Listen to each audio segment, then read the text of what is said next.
Pond est une compagne extrêmement populaire. Son humour, son caractère, mais également sa plastique sont autant d'éléments qui plaisent ou déplaisent aux fans. Mais pensez-vous vraiment tout savoir sur ce personnage? Découvrons ensemble 5 choses que vous ignorez peut-être sur Amelia Pond. Steven Moffat ne recherchait pas particulièrement une écossaise rousse et grande gueule pour interpréter Amy. S'il avait écrit un personnage joyeux, plein d'entrain et n'ayant pas froid aux yeux, il attendait beaucoup de l'actrice qu'il choisirait.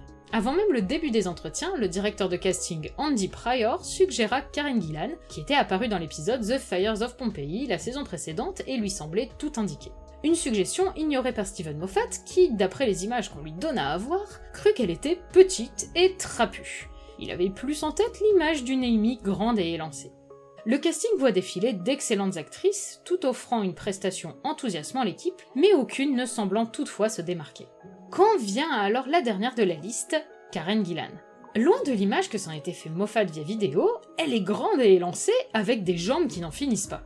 Pour citer Steven Moffat, elle est drôle, intelligente, magnifique et sexy, ou écossaise, ce qui revient au même. Elle réalisa l'audition avec un accent anglais puis son accent écossais, qui colla si naturellement au personnage qu'Amy fut décrétée écossaise. Steven Moffat laissa la part belle à Karen Gillan pour s'approprier son rôle, et bien que le résultat fût fort différent de celui qu'il avait en tête, il en fut ravi.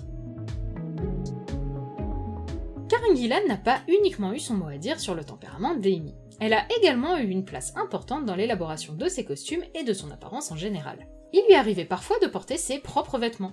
Elle observa longuement ce que les femmes de son âge portaient en public tout en se disant qu'Amy était une femme suffisamment à l'aise avec son corps pour oser porter des tenues courtes. Au fil des saisons, les tenues d'Amy s'orientent plutôt vers des jeans, des chemises, un look plus aventurier adapté à une vie passée à courir, avant d'être troquée pour des vêtements plus femme active alors qu'elle vieillit, devient mère et aspire à une vie moins mouvementée. Mais un détail reste parmi tous ces styles, pas de talons, à la fois car Karen Gillan est déjà très grande, mais aussi pour des questions pratiques. L'actrice trouve absurde de porter autre chose que des chaussures confortables quand on part sauver l'univers. Peut-on lui donner tort? Le personnage d'Amy a été entouré de plusieurs controverses, la toute première n'étant même pas vraiment reliée à elle. En effet, la BBC reçut de nombreuses plaintes suite à la diffusion de The End of Time et de la régénération du Docteur. La raison de ce courroux, la phrase « toujours pas roux » vue comme une moquerie à l'égard de la communauté rousse. La BBC publia un communiqué officiel pour assurer que la production de Doctor Who n'était pas anti-roux. La preuve, la campagne précédente, Donna, et la nouvelle compagne, Amy, sont toutes les deux rousses. Deux autres polémiques firent couler de l'encre durant la saison 5. Tout d'abord, l'aspect trop sexy d'Amy Pond, pas assez couverte pour certains pour une série pour enfants, et ayant un métier peu recommandable.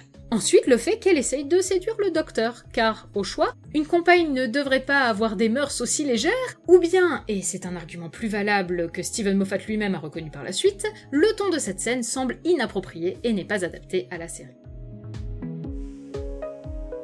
Amy est la première compagne à être jouée par deux actrices de façon récurrente et simultanée. Si Karen Gillan est l'interprète principale d'Amy, cette dernière est également jouée à plusieurs reprises par la jeune Caitlin Blackwood. C'est d'ailleurs elle qui joue Amy en premier à l'écran, puisqu'on rencontre d'abord Amy enfant, une introduction unique pour une compagne longue durée. Si Amy jeune et Amy adulte se ressemblent autant, ce n'est pas uniquement grâce à un bon casting, mais également car Gillan et Blackwood sont cousines. Pourtant, leur casting n'est qu'une pure coïncidence.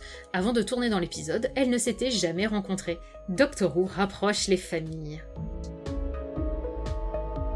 On l'a dit plusieurs fois, l'une des caractéristiques d'Amy Pond est d'être très grande.